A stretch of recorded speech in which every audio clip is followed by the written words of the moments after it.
കർത്താവിന് മഹത്വം ഉണ്ടാകട്ടെ. ബരാക്ക ഇൻ്റർനാഷണൽ മിനിസ്ട്രീസ് ഒരുക്കുന്ന ദി വേർഡ് ഓഫ് ട്രൂത്ത് എന്ന വേദ പഠന പരമ്പരയിലേക്ക് ഏവരെയും സ്വാഗതം ചെയ്യുന്നു. കഴിഞ്ഞ നാളുകളിൽ ഈ ബൈബിൾ ക്ലാസ്സുകൾ ഏവരുടെയും ആത്മീക ജീവിതത്തിൽ അനുഗ്രഹമായിരുന്നുവെന്ന് എളിയവർ മനസ്സിലാക്കുന്നു. തുടർന്നും ഈ പ്രോഗ്രാമുകൾ നിങ്ങളുടെ ആത്മീക ജീവിതത്തിൽ നിത്യതയ്ക്കായി ഒരുങ്ങുന്നതിന് കാരണമായി തീരട്ടെ എന്ന് ഞങ്ങൾ പ്രത്യാശിക്കുന്നു, പ്രാർത്ഥിക്കുന്നു. ബരാക്ക ഇൻ്റർനാഷണൽ മിനിസ്ട്രീസ് കഴിഞ്ഞ നാളുകളിൽ സുവിശേഷീകരണത്തോടുള്ള ബന്ധത്തിൽ വിവിധ നിലകളിൽ പ്രവർത്തിക്കുന്നു. അതിനോടനുബന്ധിച്ച് ദി വേർഡ് ഓഫ് ട്രൂത്ത് എന്ന ഒരു ഉപദേശ പഠന പത്രിക ഞങ്ങൾ പ്രസിദ്ധീകരിച്ചിരിക്കുന്നു. ഇതിൻ്റെ സൗജന്യ വരിക്കാരായി തീരുവാൻ ആഗ്രഹിക്കുന്നവർ ഈ പ്രോഗ്രാമിൽ കാണുന്ന നമ്പറുകളിൽ ഞങ്ങളെ ബന്ധപ്പെടുവാൻ ഞങ്ങൾ ആവശ്യപ്പെടുന്നു. തുടർന്ന് പ്രാർത്ഥനയോടെ ഈ ക്ലാസ്സുകൾ നമുക്ക് ശ്രദ്ധിക്കാം. കർത്താവ് ഏവരെയും അനുഗ്രഹിക്കട്ടെ. കർത്താവിൻ്റെ അതിപരിശുദ്ധമായ തിരുനാമം ഇന്നുമെന്നും എന്നേക്കും വാഴ്ത്തപ്പെടുമാറാകട്ടെ. ഞങ്ങളെ ശ്രദ്ധിക്കുന്ന പ്രിയരും ബഹുമാന്യരുമായ എല്ലാ സഹോദരങ്ങൾക്കും യേശുക്രിസ്തുവിൻ്റെ പരിശുദ്ധ തിരുനാമത്തിൽ ഹൃദയപൂർവ്വമായ സ്നേഹവന്ദനങ്ങൾ അറിയിക്കുന്നു. റോമാലേഖനത്തെ അടിസ്ഥാനമാക്കി നാം തുടർച്ചയായി ചിന്തിച്ചു വരികയാണല്ലോ. അതിൻ്റെ 11-ാമത്തെ അധ്യായമാണ് നാം അതിൻ്റെ അവസാന ഘട്ടത്തിലോടടുത്തു. 9, 10, 11 അധ്യായങ്ങളിൽ ഇസ്രയേലിനോടുള്ള ബന്ധത്തിൽ ഇസ്രയേലിൻ്റെ ഭൂതകാലം, വർത്തമാനകാലം, ഭാവികാലം ഈ 3 കാര്യങ്ങളാണ് ഈ 3 അധ്യായങ്ങളിൽ പരാമർശിക്കുന്നത് നമ്മൾ കാണുകയുണ്ടായി. 25-ാമത്തെ വാക്യം 11-25 വായിക്കുമ്പോൾ, സഹോദരന്മാരെ, നിങ്ങൾ ബുദ്ധിമാന്മാരെന്ന് നിങ്ങൾക്ക് തന്നെ തോന്നാതിരിപ്പാൻ ഈ രഹസ്യം അറിയാതിരിക്കരുത് എന്ന് ഞാൻ ആഗ്രഹിക്കുന്നു. ജാതികളുടെ പൂർണ്ണസംഖ്യ ചേരുവോളം ഇസ്രയേലിന് അംശമായി കാഠിന്യം ഭവിച്ചിരിക്കുന്നു. ഇങ്ങനെ ഇസ്രായേൽ മുഴുവനും രക്ഷിക്കപ്പെടും. 25, 26 വാക്യങ്ങൾ, 26-ാം വാക്യത്തിൻ്റെ ആദ്യ ഭാഗവുമാണ് ഞാൻ വായിച്ചത്. പ്രിയപ്പെട്ടവർ, ഇവിടെ ജാതികളുടെ പൂർണ്ണസംഖ്യയെന്നും ഇസ്രായേൽ മുഴുവനും രക്ഷിക്കപ്പെടുമെന്നും ഇങ്ങനെ 2 പ്രയോഗങ്ങൾ നമുക്ക് കാണാൻ കഴിയും. എന്ന് പറഞ്ഞാൽ, ദൈവസഭയിൽ ദൈവം മുൻകണ്ടിരുന്ന ഇതര ജാതികളിൽ നിന്നുള്ള സംഖ്യ, അതാണ് ജാതികളുടെ പൂർണ്ണസംഖ്യ.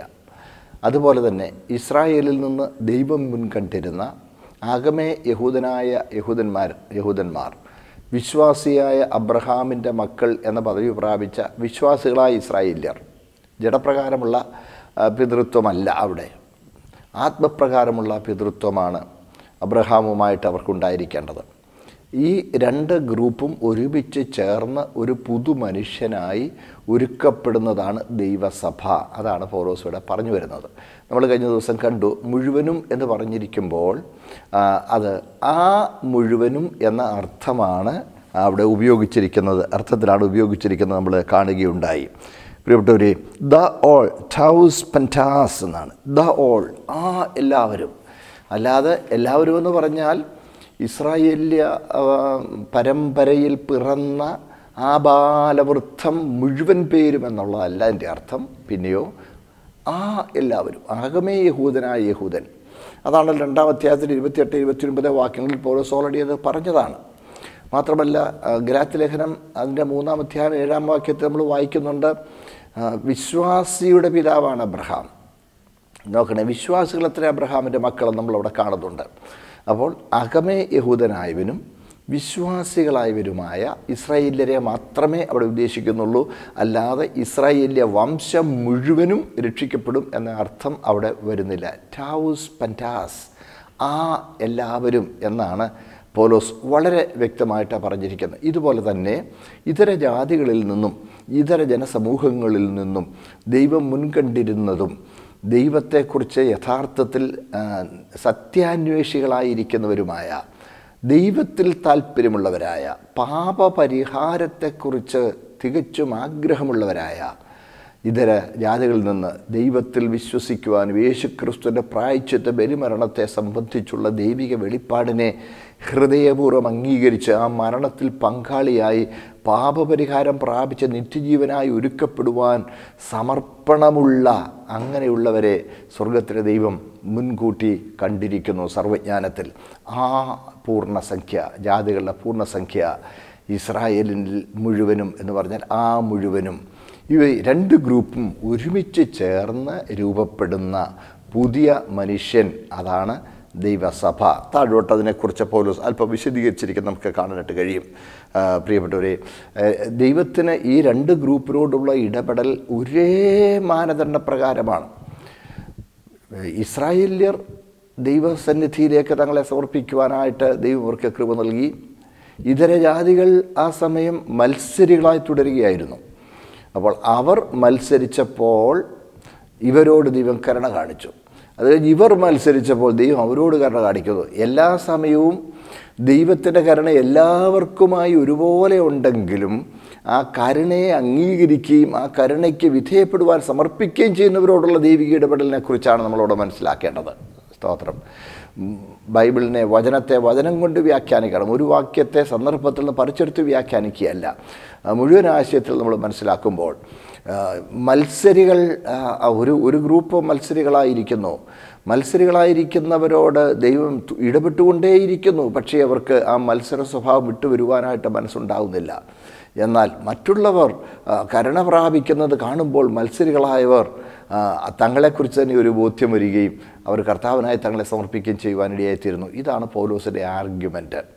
അങ്ങനെ ഇസ്രായേല്യർക്ക് എതിരായി പ്രവർത്തിക്കുന്നവരാണ് പൗലോസ് എന്നുള്ള പൗലോസിനെക്കുറിച്ചുള്ള ആക്ഷേപത്തിന് മറുപടി എന്നോണമാണ് പൗലോസ് ഈ കാര്യങ്ങൾ ഇവിടെ വ്യക്തമാക്കുന്നത്. ഇത്രയും കാര്യങ്ങൾ മനസ്സിലായി എന്ന് ഞാൻ വിശ്വസിക്കുന്നു.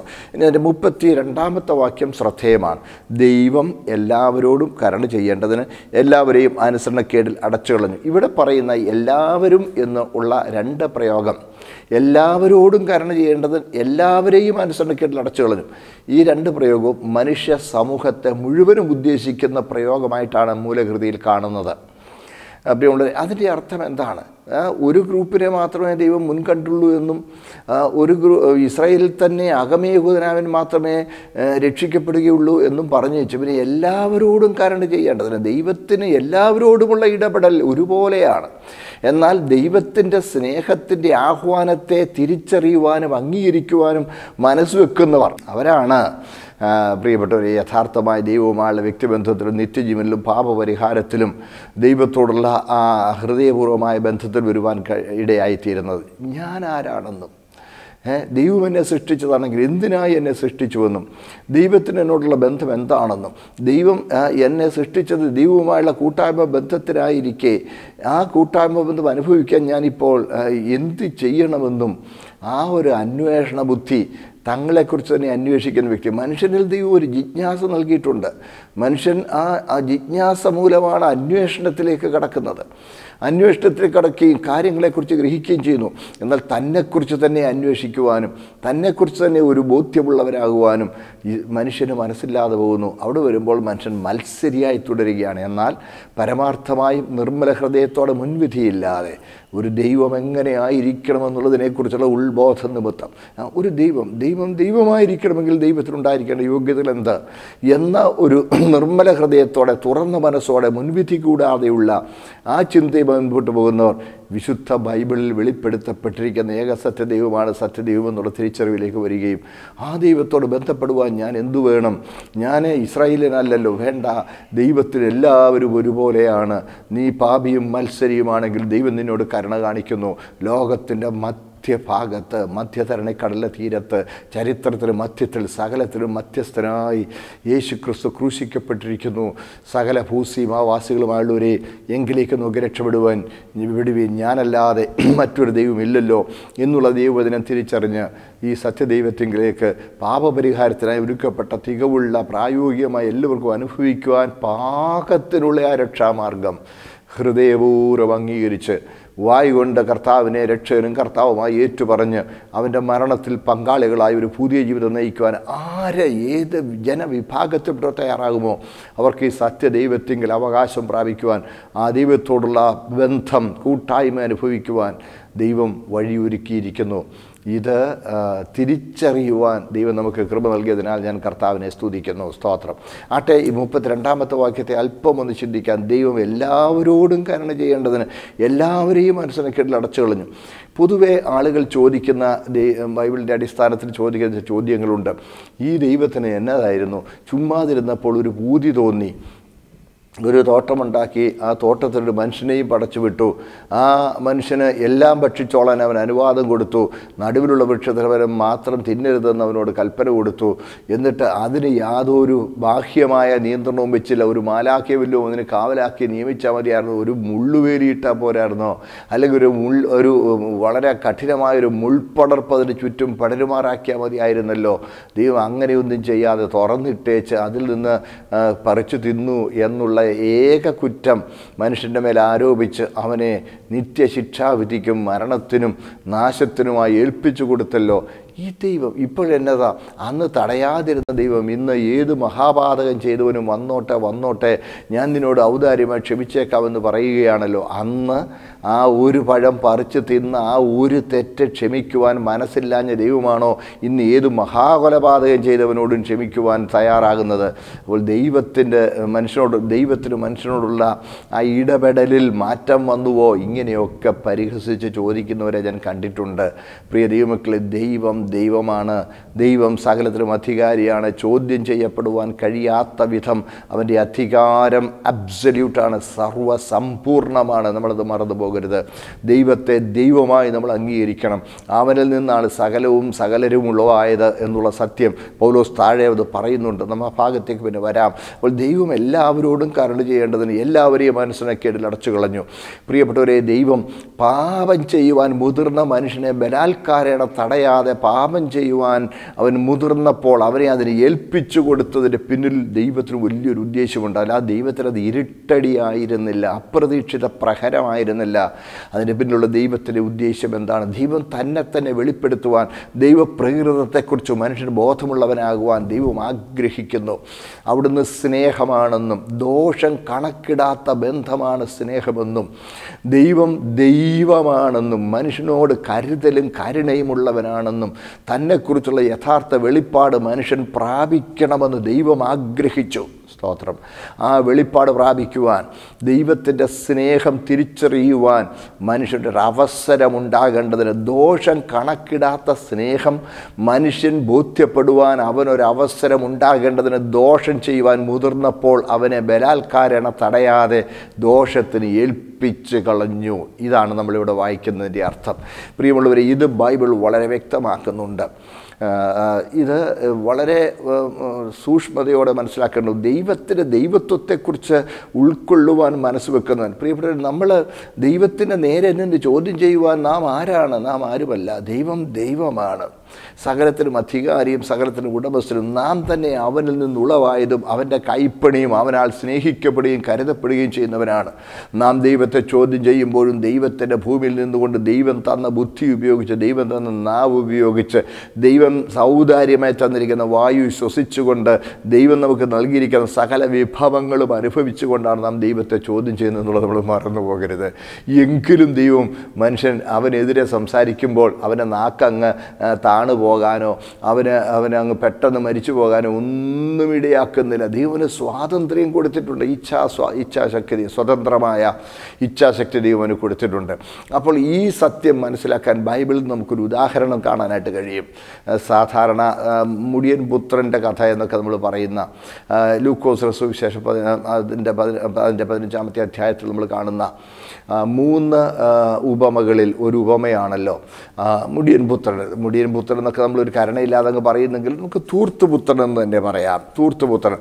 ആ ധൂർത്തുപുത്രൻ്റെ ഉപമയിൽ പ്രിയമുള്ളവരെ, ആ ലൂക്കോസ് സുവിശേഷം 15-ാമത്തെ അധ്യായത്തിൽ 3 സദൃശ്യങ്ങളാണ്, 3 ഉപമകളാണ് കർത്താവ് പറഞ്ഞിരിക്കുന്നത്. ആ ധൂർത്തുപുത്രൻ്റെ ഉപമയിൽ നിങ്ങളൊന്ന് ഓർത്ത് നോക്കിക്കേ. ഒരു നല്ല കുടുംബത്തിൽ നല്ല യോഗ്യനായ ഒരു പിതാവ്, 2 മക്കളുണ്ട്, 2 ആൺമക്കളുണ്ട്. പെൺമക്കളെക്കുറിച്ച് അവിടെ പരാമർശമില്ല. 2 ആൺമക്കളുള്ള ആ നല്ല കുടുംബം. ആ നല്ല കുടുംബത്തിൽ മൂത്തവൻ വളരെ ഇച്ചിരി ഒരു സാഹസികനും ഇച്ചിരി ഒരു സ്വതന്ത്രമായി പെരുമാറുവാനൊക്കെ തൽപരനുമാണ്. അവനിങ്ങനെ പെരുമാറുന്നു. രണ്ടാമത്തവൻ ഒരിത്തിരിയും കൂടി, മറ്റവൻ വളരെ സാധുവായി വീട്ടിൽ തന്നെ ഒതുങ്ങിയൊക്കെ കഴിയുമ്പോൾ രണ്ടാമത്തെ ഇച്ചിരി കൂടി ഒരു പിപ്പിരിയനാണ്. അവൻ ഇച്ചിരി കൂടി ഒരു സ്വാതന്ത്ര്യേച്ഛയുള്ളവരാണ്.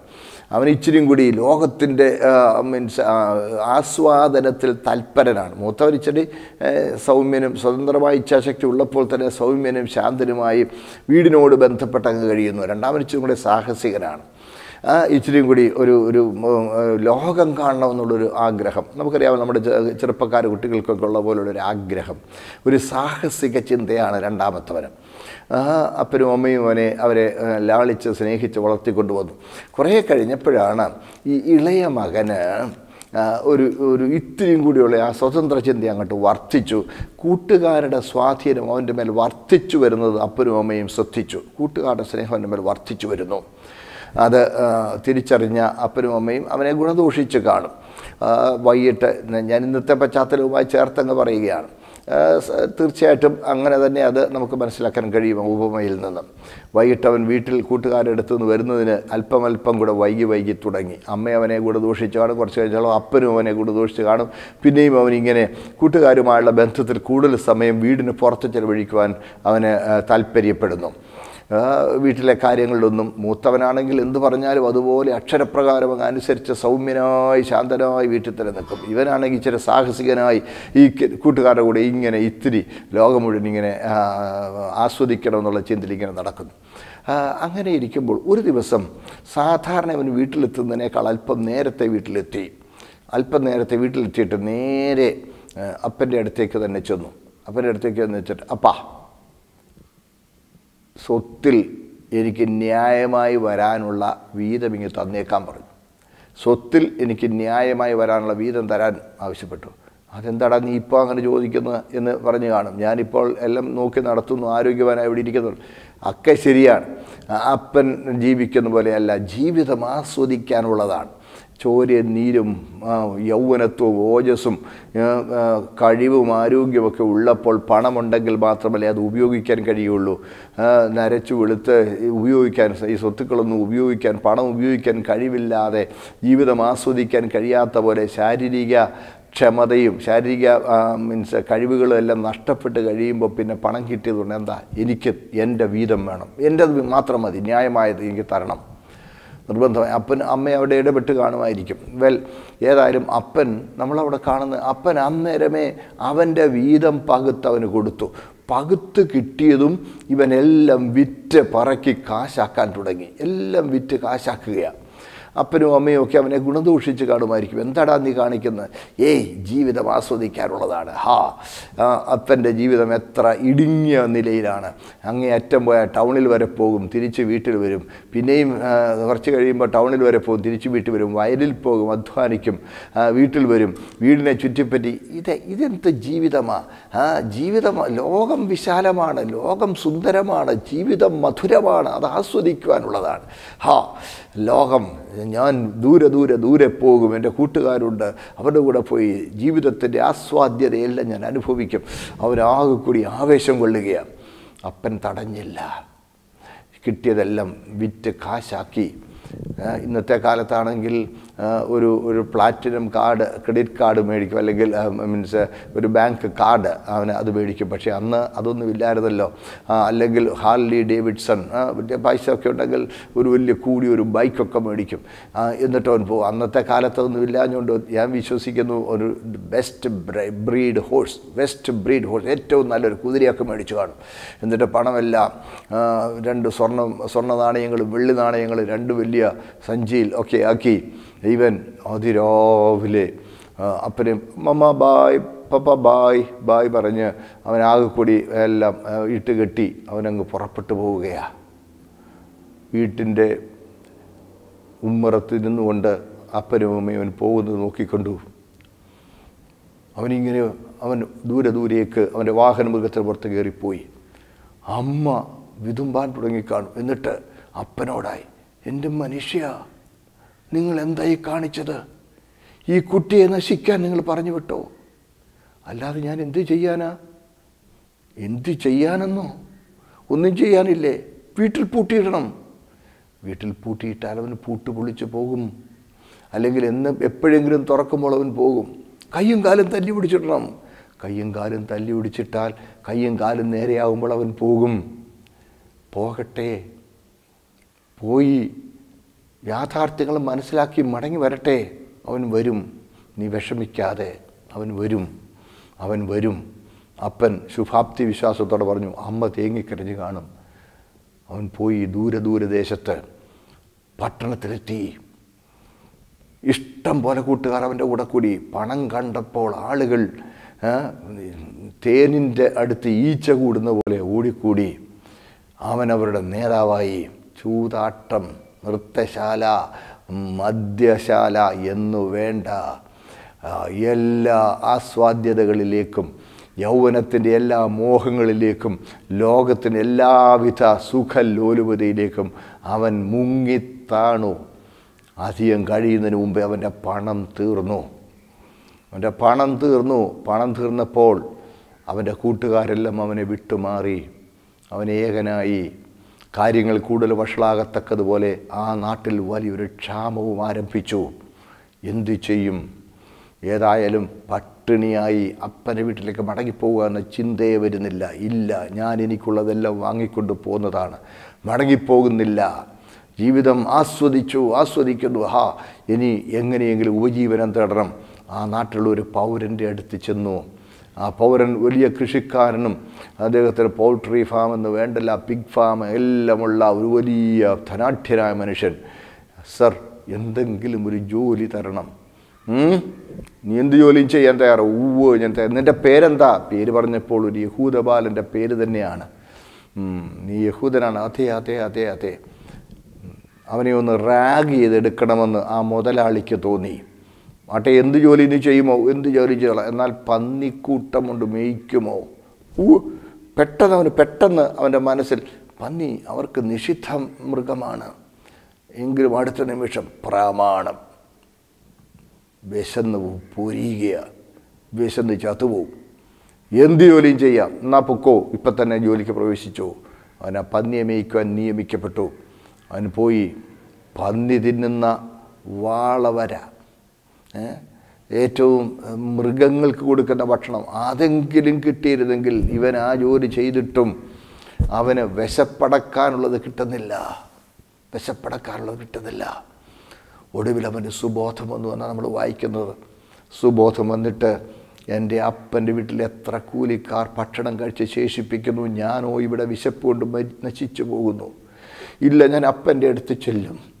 അപ്പാ, ഞാൻ സ്വർഗത്തോട് നിന്നോട് പാപം ചെയ്തു എൻ്റെ കുറ്റമേറ്റു പറഞ്ഞ് വീട്ടിൽ കൂലിക്കാരുടെ കൂടെ കൂടി കൂലിപ്പണി ചെയ്താൽ ഈ പന്നിയെ മേയ്ക്കുന്നതിനേക്കാൾ ഭേദമാണല്ലോ. അവൻ അടുത്ത നിമിഷം ചാടി എഴുന്നേറ്റു.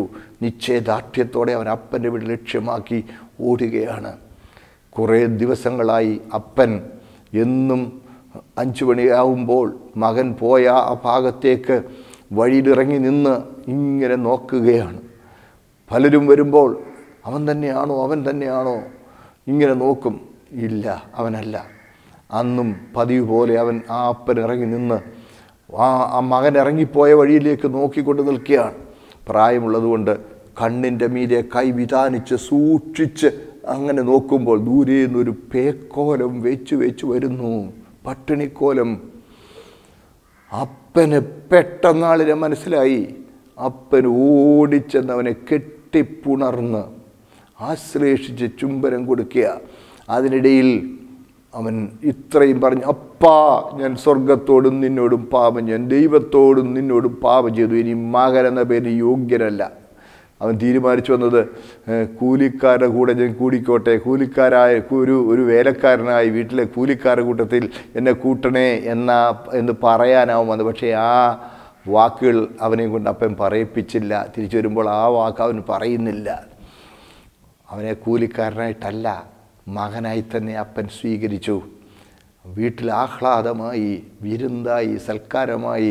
അവൻ്റെ മുഷിഞ്ഞ കീറി പറഞ്ഞ വസ്ത്രമെല്ലാം അവൻ്റെ മേൽ നിന്ന് മാറ്റി അവൻ മടങ്ങി വന്നു. വീട്ടിൽ ആഘോഷമായി, ആഹ്ലാദമായി, വിരുന്നായി, വലിയ സന്തോഷം. ആ മകൻ മടങ്ങി വന്നു. ഇത് മനുഷ്യകുലത്തിൻ്റെ ചരിത്രത്തിൻ്റെ ഒരു ദൃശ്യമാണ്. അതെ, ആ മകൻ മത്സരിയായി തൻ്റെ സ്വന്തം ഇഷ്ടപ്രകാരം ഇറങ്ങിപ്പോകാൻ തുടങ്ങിയപ്പോൾ അപ്പൻ അവനെ തടഞ്ഞില്ല. തടയാതെ ഇരുന്നത് അവന് യാഥാർത്ഥ്യങ്ങൾ മനസ്സിലാക്കി അപ്പൻ ആരാണെന്ന് മനസ്സിലാക്കി മടങ്ങി വരുവാൻ അവനൊരു അവസരം കൊടുക്കുകയായിരുന്നു. അവൻ തിരികെ വീട്ടിൽ വന്നപ്പോൾ അവനെല്ലാം നഷ്ടപ്പെട്ടു. അവനൊന്നും സ്വന്തമെന്ന് പറയാനില്ല. പക്ഷേ അവൻ എന്തെങ്കിലും നേടിയോ എന്ന് ചോദിച്ചാൽ ഒന്നവൻ നേടി. അപ്പൻ ആരാണെന്ന് ഇപ്പോഴാണ് അവന് മനസ്സിലായത്. അപ്പൻ്റെ സ്നേഹത്തെക്കുറിച്ച് ഇപ്പോഴാണ് അവന് ബോധ്യം വന്നത്. ഇനി ആ വീട്ടിലെ ഓരോ അലമാരിയും ആ ഇളയ മകനെ പേടിച്ച് പൂട്ടി വെക്കണ്ട. അവൻ ആള് മാറി ഒരു പുതിയവനായി മടങ്ങി വന്നു. അവൻ അപ്പൻ്റെ സ്നേഹത്തെക്കുറിച്ച് തിരിച്ചറിഞ്ഞു. ഇത് മനുഷ്യകുലത്തിൻ്റെ ചരിത്രത്തിൻ്റെ ഒരു സാദൃശ്യമാണ്. പാപം ചെയ്യാൻ മുതിർന്നപ്പോൾ ബലാത്കാരണ മനുഷ്യനെ തടഞ്ഞില്ല. തടയാതെ അവന് അതിന് മുതിർന്നപ്പോൾ ഏൽപ്പിച്ചു. എല്ലാവരെയും അനുസരണക്കേടിൽ അടച്ചു കളഞ്ഞു. അനുസരണക്കേടിനെ ഏൽപ്പിച്ചു കളഞ്ഞു. എന്തിന്? എല്ലാവരോടും കരുണ ചെയ്യേണ്ടതിന്. അതേ, മനുഷ്യൻ പാപിയായതുകൊണ്ട് മനുഷ്യന് തന്നെക്കുറിച്ച് തന്നെയുള്ള തിരിച്ചറിവുണ്ടാകുന്നു. മനുഷ്യൻ പാപത്തിൽ വീണപ്പോൾ മനുഷ്യൻ ആരാണെന്ന് തിരിച്ചറിഞ്ഞു. എന്നാൽ അങ്ങനെ പാപിയായ മനുഷ്യനെ തള്ളിക്കളയുന്നവനല്ല ദൈവമെന്നും ദൈവം അവരെ പിന്നെയും സ്നേഹിക്കുന്നുവെന്നുള്ളതും മനുഷ്യൻ തിരിച്ചറിയുവാൻ അതൊരവസരമാകേണ്ടതിനാണ് സ്നേഹവാനായ ദൈവം അത് അനുവദിച്ചത്.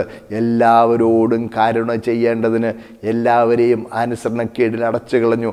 ഇന്ന് ഒരു ഭക്തൻ ദൈവത്തോട് അനുഭവിക്കുന്ന ബന്ധവും മനുഷ്യകുലത്തിന് മുഴുവൻ ദൈവത്തിൻ്റെ സ്നേഹത്തെ തിരിച്ചറിയുവാനുള്ള ഈ രക്ഷാമാർഗവും ഒരുക്കപ്പെടുന്നതിന് ഒരു പശ്ചാത്തലം ഒരുക്കേണ്ടതിനാണ് പാപം ചെയ്യാൻ മുതിർന്ന മനുഷ്യനെ പാപത്തിന് ദൈവം ഏൽപ്പിച്ചു കൊടുത്തത്. അവൻ എല്ലാവരോടും കരുണ ചെയ്യേണ്ടതിന് എല്ലാവരെയും അനുസരണക്കേടിൽ അടച്ചു കളഞ്ഞു. അതേ, മത്സരത്തോടെ തുടരുവാൻ ആഗ്രഹിച്ചവരെ, അതിന് താല്പര്യപ്പെട്ടവനെ ബലാത്കാരണം തടയാതെ ഏൽപ്പിച്ചു കൊടുത്തത് അവന് ദൈവത്തെക്കുറിച്ചുള്ള വ്യക്തമായ ഉത്ബോധമുണ്ടായി. അവൻ ദൈവസന്നിധിയിലേക്ക് മടങ്ങി വരുവാൻ ഒരവസരമുണ്ടാകേണ്ടതിനാണ്. ഇത് ദൈവത്തിൻ്റെ കരുണയാണ്. സ്തോത്രം. പ്രിയമുള്ളവരെ, സ്തോത്രം. നിങ്ങൾക്ക് വ്യക്തമായെന്ന് വിശ്വസിക്കുന്നു. അതേ, അവനെല്ലാവരോടും കരുണ ചെയ്യേണ്ടതിന്, എല്ലാവർക്കും അവനെക്കുറിച്ചൊരു വെളിപ്പാട് പ്രാപിക്കേണ്ടതിന് അനുസരണക്കേട് കാണിക്കാൻ മുതിർന്നവനെ അനുസരണക്കേടിന് ഏൽപ്പിച്ചു കളഞ്ഞു. അതേ, മനുഷ്യൻ്റെ അനുസരണക്കേടിനേക്കാൾ ദൈവത്തിൻ്റെ കരുണയാണ് വലുത്. ഈ ധൂർത്തുപുത്രൻ്റെ കഥ എന്നതിന് തലക്കെട്ടിടേണ്ടത് ധൂർത്തുപുത്രൻ്റെ കഥയെന്നല്ല, ഒരു പിതാവിൻ്റെ സ്നേഹം എന്നാണെന്ന് പറയാറുണ്ട്. അതേ, ഈ സ്നേഹവാനായ ദൈവത്തെങ്ങൾക്ക് മടങ്ങി വരുവാൻ ദൈവം ഒരുക്കിയിരിക്കുന്ന ഈ സൗജന്യമായ തികവുള്ള രക്ഷാമാർഗത്തെ നമുക്ക് തിരസ്കരിക്കുവാൻ ഇടയാകരുത്. പ്രാർത്ഥിക്കാം. സ്വർഗീയ പിതാവേ, അങ്ങ് അങ്ങയുടെ സ്നേഹം ഞങ്ങൾക്ക് ബോധ്യപ്പെടുത്തി തരേണ്ടതിന് മനുഷ്യകുലം മുഴുവൻ പാപത്തിലേക്ക് തൽപരരായി അങ്ങയോട് മത്സരിക്കുവാൻ മുതിർന്നപ്പോൾ ബലാത്കാരണം തടയാതെ അവരെ ഏൽപ്പിച്ചു കൊടുത്ത് അങ്ങയുടെ ദിവ്യ സ്നേഹം വെളിപ്പെടുത്തി തന്ന് അങ്ങയുമായുള്ള വ്യക്തിബന്ധത്തിലേക്ക് ഞങ്ങൾക്ക് കടന്നു വരുവാൻ തക്കവണ്ണം ഈ തികവുള്ള രക്ഷാമാർഗം ഒരുക്കിയ തിരുമേനിയുടെ സർവ്വ കരുതലിനും ജ്ഞാനത്തിനും സ്നേഹത്തിനുമായി സ്തോത്രം ചെയ്യുന്നു. എൻ്റെ കേൾവിക്കാരായ അങ്ങയുടെ പ്രിയ മക്കളിൽ ആരെങ്കിലും ഈ ദൈവസ്നേഹത്തെ അംഗീകരിക്കുവാൻ കഴിവില്ലാതെ ഇന്നുവരെയും തുടരുന്നെങ്കിൽ അങ്ങ് മനസ്സലിഞ്ഞ് ഈ സ്നേഹത്തിലേക്ക് അവരെ ആകർഷിക്കണമേ. തിരുമേനി എല്ലാവരെയും അനുഗ്രഹിക്കണമേ. മഹത്വം അങ്ങ് എടുക്കണം. യേശുക്രിസ്തുവിൻ്റെ പരിശുദ്ധ നാമത്തിൽ തന്നെ പിതാവേ. ആമേൻ.